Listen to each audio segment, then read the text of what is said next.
आज की वीडियो में हम देखने वाले हैं रासायनिक विज्ञान के टॉप 35 क्वेश्चन आंसर्स, जो कि दोस्तों परीक्षाओं में 100% पूछे जाते हैं। तो आप इस वीडियो को शुरू से लेकर एंड तक देखना। 35 में से कितने क्वेश्चंस के आंसर सही कर पा रहे हैं, अपना स्कोर कमेंट बॉक्स में बता देना। चलिए शुरू करते हैं। पहला क्वेश्चन है, ठोस से द्रव अवस्था में परिवर्तन को कहते हैं। क्या कहते हैं दोस्तों, ये आपको बताना है। जल्दी बताइए कमेंट बॉक्स में आंसर।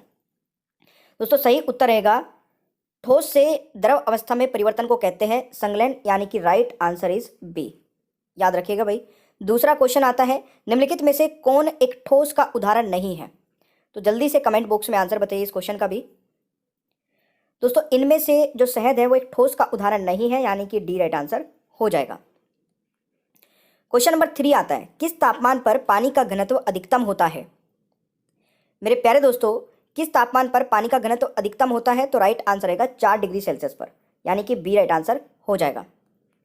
क्वेश्चन नंबर 4 आता है, अपेक्षित आर्द्रता को मापने वाले यंत्र को क्या कहते हैं।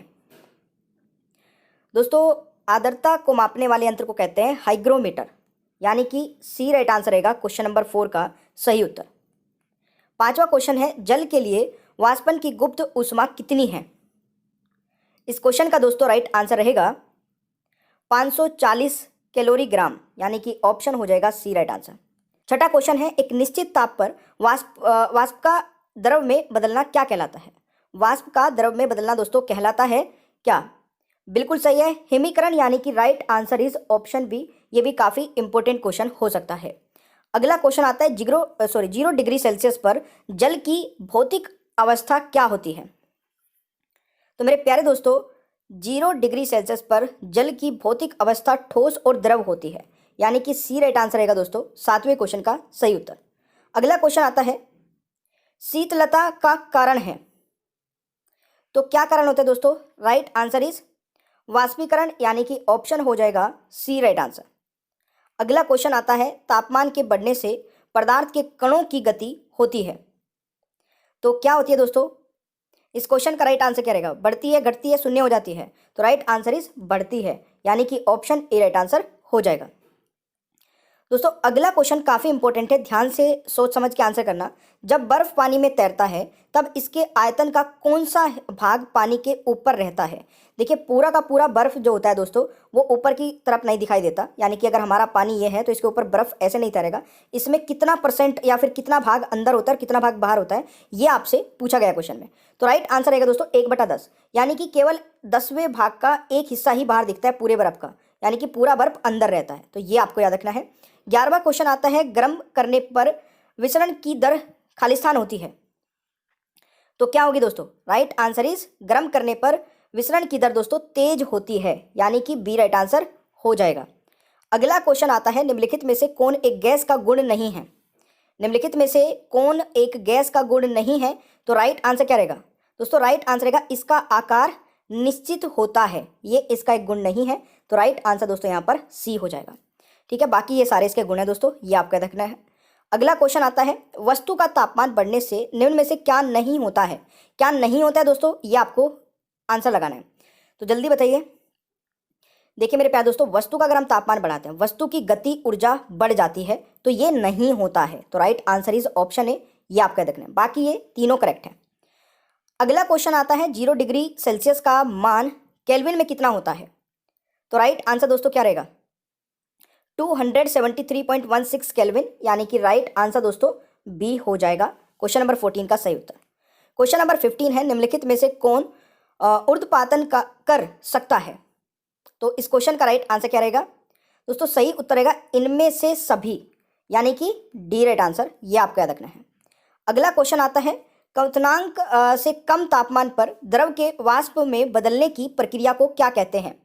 तो इस क्वेश्चन का राइट आंसर क्या रहेगा दोस्तों, इसको कहते हैं वाष्पीकरण, यानी कि बी राइट आंसर रहेगा। और अगर आप लोगों को पूरा साइंस कवर करना है दोस्तों इसी प्रकार से टॉपिक वाइज और इमेज के साथ में, तो मैंने एक अलग से प्लेलिस्ट बना रखी है साइंस की, जिसमें सारे टॉपिक आपको मिल जाएंगे, A to Z पूरी साइंस मिल जाएगी। चाहे आप किसी भी एग्जाम की तैयारी करते हैं तो वो प्लेलिस्ट पढ़ लेना, प्लेलिस्ट का लिंक नीचे डिस्क्रिप्शन बॉक्स में है, अच्छे से तैयारी कर सकते हो आप उससे। ऐसे ही मैंने हिस्ट्री की अलग से बनाई है, ज्योग्राफी की अलग से बनाई है, पॉलिटी की अलग से बनाई है, तो वो भी आप सारी वीडियोज देख सकते हैं एक ही जगह पर। 17वां क्वेश्चन है दोस्तों, पदार्थ की चौथी अवस्था कौन सी है। तो मेरे प्यारे दोस्तों, पदार्थ की चौथी अवस्था है प्लाज्मा, यानी कि डी राइट आंसर रहेगा क्वेश्चन नंबर 17 का सही उत्तर। अगला क्वेश्चन आता है, जब पदार्थ प्लाज्मा अवस्था में होता है तब इसका कण खालिस्तान के रूप में होता है। तो तब इसका कण दोस्तों खालिस्तान के रूप में होता है, तो राइट आंसर इज आयनीकृत गैस के रूप में, यानी कि राइट आंसर इज सी। ये आपको याद रखना है।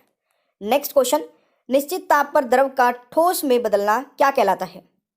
तो इस क्वेश्चन का दोस्तों राइट आंसर क्या रहेगा, हिमीकरण कहलाता है, यानी कि बी राइट आंसर हो जाएगा भाई। अगला क्वेश्चन आता है, बर्फ की गलन की गुप्त ऊष्मा का मान कितना है। बर्फ की गलन की गुप्त ऊष्मा का मान कितना है दोस्तों, राइट आंसर रहेगा 80 कैलोरी ग्राम। ठीक है, राइट आंसर इज सी। ये आपको याद रखना है। अगला क्वेश्चन आता है, शुद्ध जल का घनत्व कितना होता है। दोस्तों शुद्ध जल का घनत्व कितना होता है, इस क्वेश्चन का राइट आंसर बताइए। तो राइट आंसर रहेगा बिल्कुल दोस्तों 1 GCC, यानी कि राइट आंसर इज ऑप्शन है। ये आपको याद रखना है। अगला क्वेश्चन आता है, जिस पदार्थ का आकार और आयतन दोनों निश्चित हो क्या कहलाता है। मेरे प्यारे दोस्तों, जिस पदार्थ का आकार और आयतन दोनों निश्चित हो वह कहलाता है ठोस, यानी कि ऑप्शन ए राइट आंसर हो जाएगा। अगला क्वेश्चन आता है, गैस के अधिक आयतन को कम आयतन वाले सिलेंडर में रखा जा सकता है, यह गैस के किस गुण के कारण संभव है। तो इस क्वेश्चन का राइट आंसर क्या रहेगा, बिल्कुल सही, इसका राइट आंसर रहेगा इसकी संपीड़ितता बहुत अधिक होती है। तो right answer is option B. ये आपको याद रखना है। अगला क्वेश्चन आता है, निम्नलिखित में से किसमें परिवर्तन करके वाष्पीकरण को बढ़ाया जा सकता है। तो इस क्वेश्चन का दोस्तों राइट आंसर क्या रहेगा, आर्द्रता में कमी होने से, यानी कि राइट आंसर डी रहेगा क्वेश्चन नंबर 24 का सही उत्तर। ये आपको याद रखना है। क्वेश्चन नंबर 25 है, शुष्क बर्फ किसे कहा जाता है।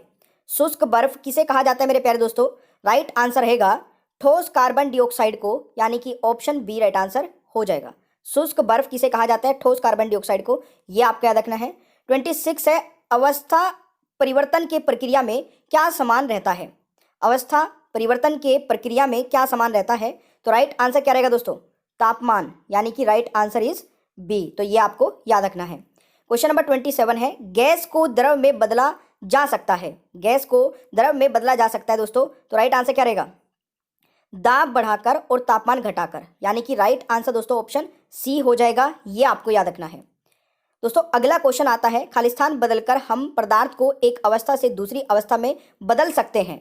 तो इस क्वेश्चन का राइट आंसर क्या रहेगा मेरे प्यारे दोस्तों, इस क्वेश्चन का राइट आंसर रहेगा तापमान, यानी कि सी राइट आंसर हो जाएगा भाई। अगला क्वेश्चन आता है, दाब बढ़ने पर बर्फ का गलनांक होगा। दाब बढ़ने पर बर्फ का गलनांक होगा। तो राइट आंसर क्या रहेगा दोस्तों, बिल्कुल दाब बढ़ने पर बर्फ का गलनांक दोस्तों घटता है, यानी कि ऑप्शन ए राइट आंसर हो जाएगा। अगला क्वेश्चन आता है, नियत ताप पर पदार्थ की अवस्था बदलने के लिए आवश्यक ऊष्मा को क्या कहते हैं। तो इस क्वेश्चन का दोस्तों राइट आंसर क्या रहेगा, आवश्यक ऊष्मा को कहते हैं गुप्त ऊष्मा, यानी कि राइट आंसर इज बी। ये आपको याद रखना है। क्वेश्चन नंबर 31 है, सुराही का पानी ठंडा होता है, इसका मुख्य कारण क्या है। दोस्तों इस क्वेश्चन का राइट आंसर रहेगा बिल्कुल सही, वाष्पीकरण इज द राइट आंसर। तो ये भी आपको याद रखना है भाई। अगला क्वेश्चन आता है, तरल पदार्थ के अपेक्षिक घनत्व किससे मापी जाती है। तो राइट आंसर क्या रहेगा दोस्तों, हाइड्रोमीटर से। ठीक है, तो राइट आंसर बी हो जाएगा। अगला क्वेश्चन आता है, दो विभिन्न पदार्थों के कणों का सवत मिलना क्या कहलाता है। तो राइट आंसर क्या रहेगा, बिल्कुल सही है, विसरण इज द राइट आंसर, यानी कि बी यहाँ पर सही उत्तर हो जाएगा दोस्तों। अगला क्वेश्चन आता है, एलपीजी से दुर्गंध आती है क्योंकि इसमें मिलाया जाता है क्या। दोस्तों इसमें मिलाया जाता है इथाइल मर्कैप्टन, यानी कि ऑप्शन सी राइट आंसर हो जाएगा। अगला क्वेश्चन आता है, जिस तापमान पर ठोस पिघल कर द्रव में बदल जाता है वह इसका कहलाता है। तो राइट आंसर क्या रहेगा, वह इसका दोस्तों गलनांक कहलाता है, यानी कि बी राइट आंसर हो जाएगा भाई। चैनल पर नए हैं तो सब्सक्राइब कर लेना, क्योंकि आगे आने वाली सभी वीडियोस के नोटिफिकेशन आपको